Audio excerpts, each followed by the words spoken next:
كل سنة وحضراتكم طيبين، رمضان كريم. بالنسبة للسؤال الشهير اللي بسأله كل سنة في رمضان، القطرة بتفطر ولا لأ؟ لأنها بتنزل في الحلق وبتعمل كمان طعم مرارة. الفتوى إن شاء الله هسيبها في أول تعليق على الفيديو. أما بالنسبة لطعم المرارة اللي بينزل في الحلق من القطرة، فأقول لكم على طريقة حلوة نحط بيها القطرة. أولا لازم نغسل إيدينا كويس قوي، ولو هنحط القطرة في العين اليمين بنشد الجفن اللي تحت ونبص فوق، تمام، وبعدين نحط القطرة، أو نبص ناحية الشمال ونحط القطرة من ناحية اليمين، وبعدين نقفل الزاوية بتاعة العين من ناحية الأنف.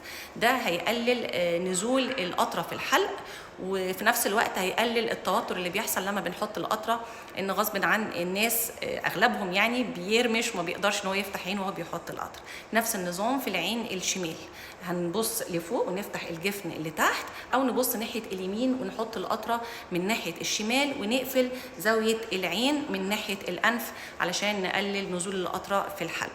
وهي نقطة واحدة أو نقطتين بكتير، يعني ما نحطش ننقط كتير من القطر، ونكون دايما حريصين على إن احنا نمشي على المواعيد المظبوطة اللي الدكتور محددها والجرعات المحددة بتاعتها، علشان ربنا إن شاء الله يتم الشفاء على خير.